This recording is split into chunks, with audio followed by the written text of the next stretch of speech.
성지순례를 제가 9박 10일 동안 다녀왔는데요. 그거를 뭐 영상 안에 다 담아낼 수는 없지만 짧게 제가 또 그곳에 가서 뭐 사진도 많이 찍고 영상도 많이 담았습니다. 그래서 제가 비행기 타고 오는 길에 성도님들 보여드리려고 준비를 했습니다. 한번 보시면 못 가시더라도 다녀왔다 이렇게 생각을 하실 수 있을 것 같습니다.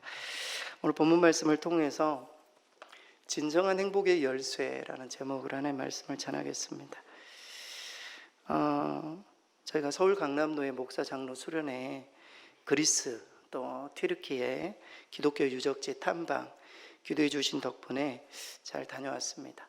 한 목사님 가정은 중간에 장례가 나서 아테네에서 비행기를 타고 한국으로 다 들어가셨어요. 다행히도 저희 교회에 큰 어려움이 없어서 제가 안전하게 평안하게 9박 10일 동안 잘 보낼 수 있었습니다. 제가 갔던 제가 4월 17일에 갔다가 4월 18일에 그리스 아테네에서 고린도 지역 이쪽 주변을 방문을 했었는데요. 그 이후에 알게 됐습니다. 4월 23일 화요일에 아테네 지역에 사하라 모래 폭풍이 그 지역에 불어가지고 아테네에 아무도 나갈 수도 없고 호흡기 질환이 있었던 분들은 이제 그 방문객들이라도 아무도 나갈 수 없었다고 합니다. 근데 저희는 그 전주에 다행히 그쪽을 다녀오고 지나가는 그런 상황이어서 안전하게 잘 다녀올 수 있었습니다.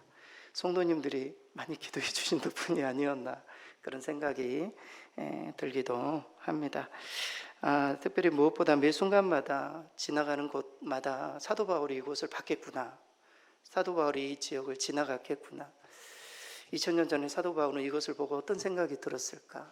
사도 요한은 밤모섬에서 계시록을 적었는데 요한계시록을 적으면서 저 소아시아 지역을 향해서 어떤 마음을 가지고 편지를 보냈을까? 이런 생각들을 많이 하면서 그 땅을 밟는 것 자체만으로도 참 은혜가 있었던 그런 시간들이었습니다. 그래서 딱 한마디로 표현을 하자면 참 행복했다.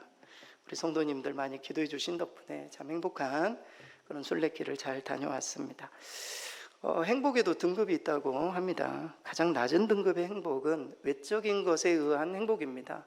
내 소유물이 많이 늘어난다든지 내 건강이 좋아진다든지 이러면은 행복하게 느끼는 이게 가장 낮은 단계의 행복이라고 해요. 근데 이 가장 낮은 단계에 만족하시는 분들이 얼마나 많이 있습니까? 소유가 많이 늘어나면 행복하고, 하지만 소유가 없어지면 불행해지는 것이죠. 인스턴트식 행복이라고 할 수 있어요. 가장 낮은 단계 행복입니다. 중간 단계 행복이 있다고 합니다. 낮은 단계에서 조금 오른 단계, 그것은 관계를 중심으로 얻는 행복입니다. 성도들과의 관계가 좋고 일도 속의 관계가 좋고 특별히 가족 간의 관계가 좋으면 이 중간 정도의 행복을 항상 느낀대요. 낮은 단계와 중간 단계 이 정도의 행복을, 사실 이 정도의 행복을 누리기 위해서 우리는 열심히 공부도 하고 사업도 하고 일도 하는 것이죠. 하지만 우리 성도들은 이 단계에 머물러서는 안 될 것입니다. 좀 더 높은 단계의 행복이 있어요. 그 단계의 행복은 무엇인가? 최고의 행복인데요, 그것은 하나님과의 연합을 통해서 경험하는 행복입니다. 이것은 세상에서는 경험할 수 없는 행복이에요. 지치고 힘들고 고단해도 하나님께서 주시는 행복이 있어요. 하나님이 주시는 위로가 있는 그런 행복이죠. 저는 여기 앉아 계신 우리 모든 성도들이 이 최고의 수준의 행복을 경험하실 수 있기를 바랍니다. 정말 낮은 단계의 행복이 아니라 힘들고 지친 이 인생을 살아가면서 하나님과 연결된 그런 행복의 축복, 이런 부분을 꼭 경험하실 수 있기를 바라요. 제가 성지순례를 하면서 터키라는 나라가 얼마나 큽니까 사실. 그리고 그리스, 이 지역이 굉장히 넓고, 사도 바울이 이 지역을, 우리는 뭐 버스 타고 움직이지만 버스 타고 5시간, 6시간 이렇게 가는데 이분들은 걸어서 거기를 다 순례해서 복음을 전하기 위해서 그렇게 움직이고, 그런 고민이 들더라고요. 사도 바울이 어떤 마음이었을까? 어떤 생각으로 이런 어떤 수고를 감당했을까? 아무리 생각해봐도 결론은 하나예요. 그가 진리를 발견했기 때문입니다. 그의 마음 가운데 값진 보물을 발견했기 때문에 그 보물을 사람들에게 소개해 주기 위해서 이 길을 감수했다, 이런 생각이 들지 않을 수가 없었습니다. 정말 값진 보물이 있는 사람은 최고 수준의 행복을 가진 사람이죠. 사도 바울을 보십시오. 감옥에 갇혀 있어도 기뻐하라고 이야기를 하고 사람들에게 감사하라고 이야기를 하고 최고의 수준의 행복 아닙니까? 우리는 얼마나 많은 것들을 가지고 있음에도 불구하고 늘 불평하고 원망하고 고단하고 힘들고, 하지만 사도 바울은 그 어려운 상황 속에서도 최고의 행복을, 그 수준을 유지했었던 사도 바울.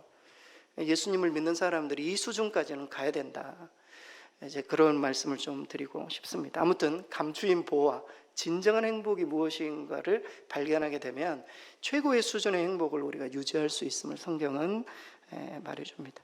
오늘 본문에 등장하는 사람도 마찬가지입니다. 자기의 소유를 다 팔아, 모든 수고를 감당하고 자기의 소유를 다 팔아서 감추어진 보물을 산 그 밭을 다 사버리는, 보물을 발견한 사람은 이러한 수고, 이러한 헌신을 할 수 있음을 우리는 알 수 있는 것이죠. 그런 의미에서 오늘 말씀을 통해서 진정한 행복의 열쇠가 되는 키워드, 좀 표현들 세 가지를 소개해드리고 싶습니다. 세 가지 표현을 통해서 나는 정말 진정으로 행복을 추구할 수 있는 사람인지, 나는 정말 그러한 행복을 누리고 있는 사람인지 한번 점검해 보시기 바랍니다. 첫 번째 키워드, 첫 번째 열쇠는 감추인 보화예요. 내 안에도 보화가 있는가? 감추어져는 있지만, 내가 아직 발견은 못했을 수는 있지만, 나는 그 보화를 발견하기 위해 열심히 뛰고 찾고 노력하고 있는가? 감추인 보화가 있는 사람, 이 사람은 성경에서 행복한 사람이다, 이렇게 말해주고 있어요. 오늘 본문의 44절 우리 스크린 보고 같이 한번 읽겠습니다. 천국은 마치 밭에 감추인 보화와 같으니. 밭에 감추인 보화를 왜 밭에 감추나? 지금이야 금고도 있고 은행도 있고 신뢰할 만한 장소가 있기 때문에 우리는 보화를 밭에 감추지는 않습니다. 하지만 고대 근동 소아시아 지역에서는 너무 전쟁이 많았기 때문에 약탈자들이 찾아오면, 전쟁이 일어났다, 소문이 일어나면 가장 먼저 뭘 할 것 같습니까? 가장 먼저 뭘 할 것 같아요?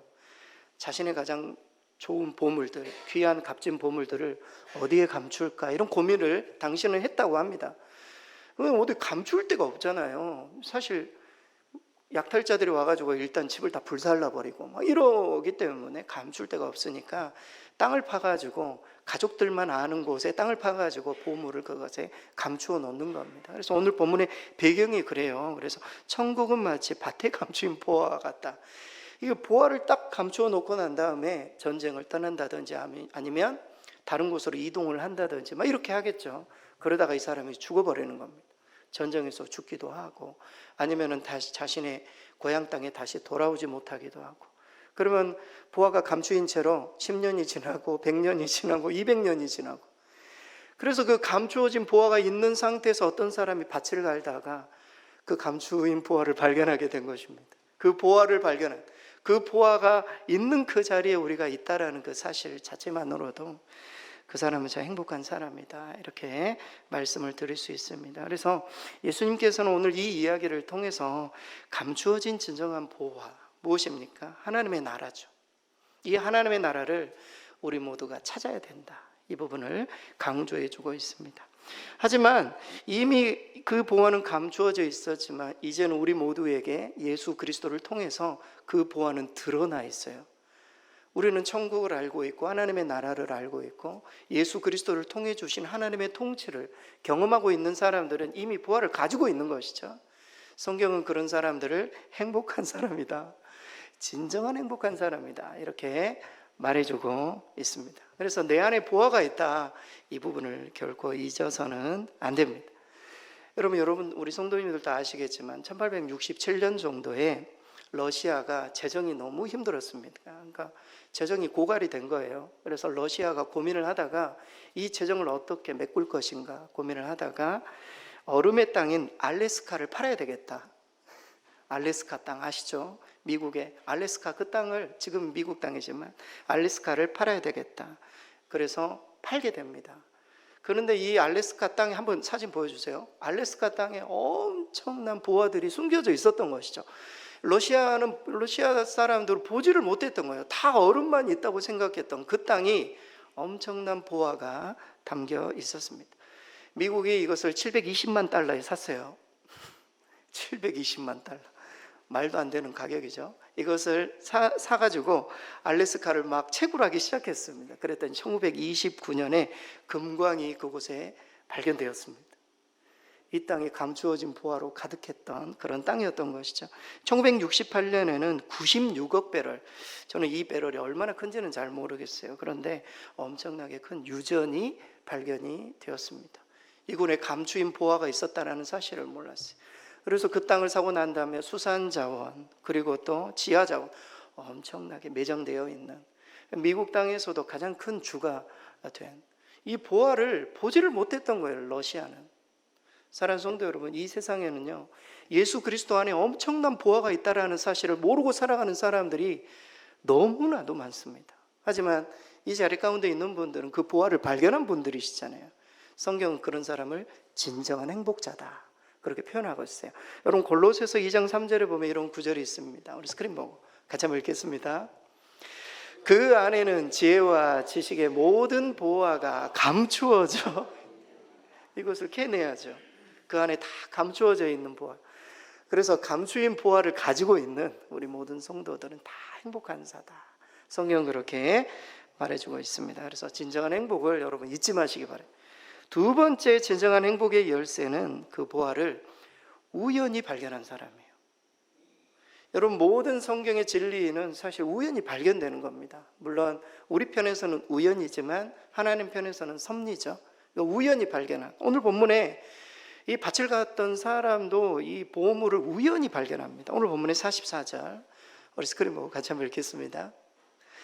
천국은 마치 밭에 감추인 보화와 같으니 사람이 이를 발견한 후 숨겨두고 기뻐하며 돌아가서.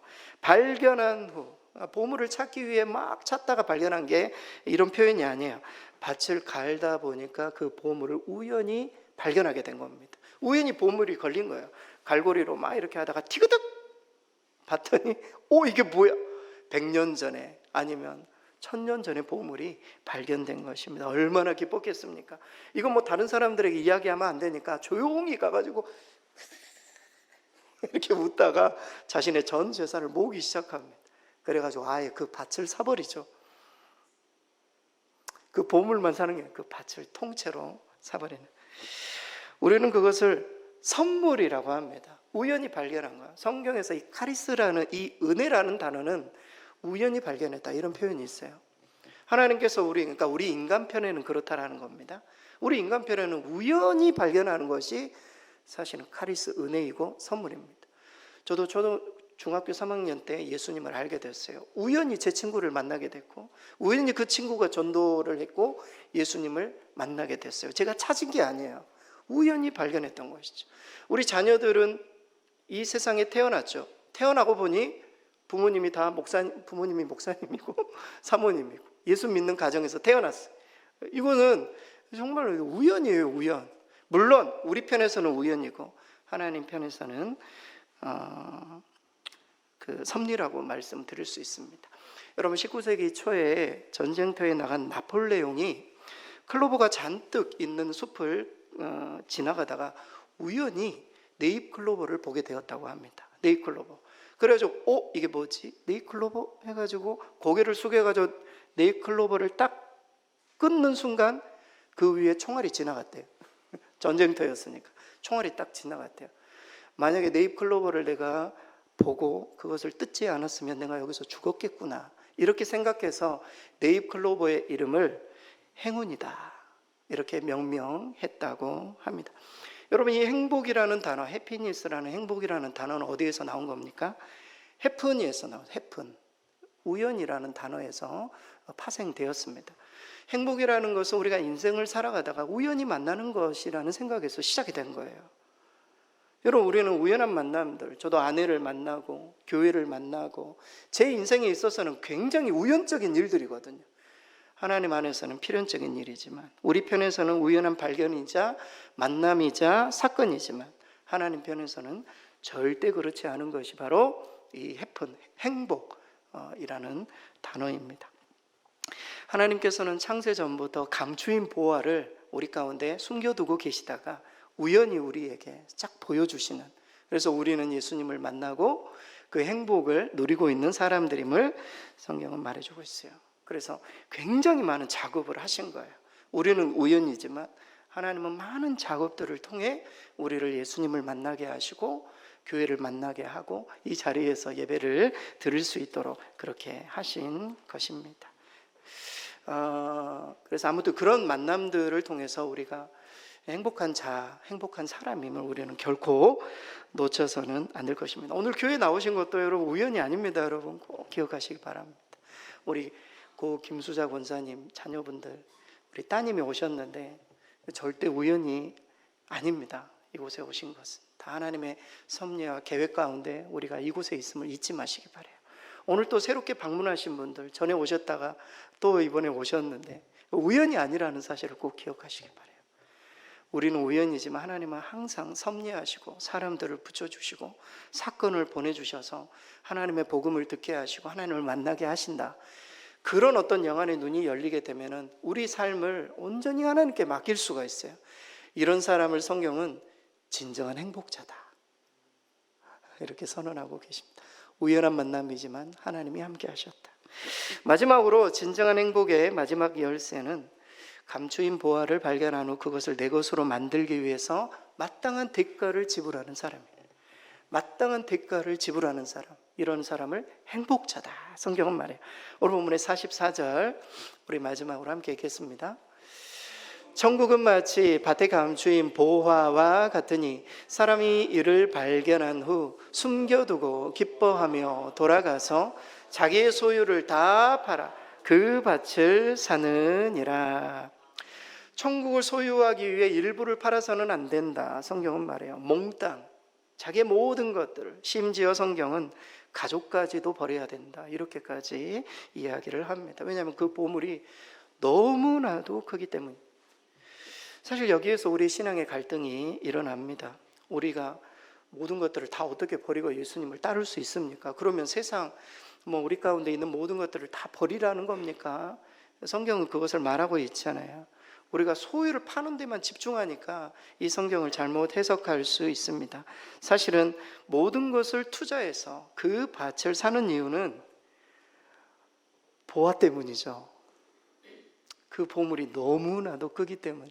여러분 그런 보물을 한번 만나보신 적이 있는지 모르겠어요. 그런 보화를 발견하게 되면은 다른 모든 것들이 다 하찮게 여겨지는, 성경에 나오는 모든 사도들이 그랬어요. 예수님을 만나니까 다른 모든 것들이 다 배설물로 여겨지는. 여러분 우리가 그 지경까지 가야 우리의 영성이 깊어질 수 있는데 우리가 거기까지 못 가는 겁니다. 우리의 소유물과 하나님을 그냥 똑같은 연장, 이렇게 똑같은 선에서 생각하는 거죠. 둘 중에 하나를, 뭐를 선택해야 되나? 선택할 수 있는 게 아니에요. 우리가 하나님을 만나게 되면 선택이 없어진다니까요. 하나님밖에 없어져요. 선택 자체가 무의미해져요. 하나님을 깊이 만나면 진정한 행복자이죠. 우리 성도들이, 저를 포함해서 우리 모든 성도들이 거기까지 가야 되는 겁니다. 사실은 우리가 예수님 믿고 구원받고 천국 가는데 왜 우리를 이 세상에 남겨놓았냐고요. 우리가 좀 더 영적으로 성장해서 정말 보물을 발견해서 다른 모든 것들을 다 내려놓고 포기하라는 게 아니라 다른 모든 것들이 하찮게 여겨지는 정말 하늘의 보화, 그 보화가 정말 진정한 보화다. 제가 그 성지순례를 하면서 진짜 보물을 발견하면 이렇게 떠나고 모든 것들을 돌아다니며 복음을 전할 수 있구나, 그런 생각을 다시 한번 갖게 되었습니다. 그래서 마지막 결론으로 성도님들에게 묻고 싶습니다. 우리 성도님들은 보물을 발견했는가? 그리스도 안에서 정말 보물을 발견했는가? 그렇다면 그 보물을 소유하기 위해서 나는 무슨 대가를 지불하고 있는가? 내가 내려놓지 못하고 포기하지 못하고 그래서 내가 주님을 못 만나는 것은 아닌가? 이런 생각을, 그런 고민들을 해보시기 바랍니다.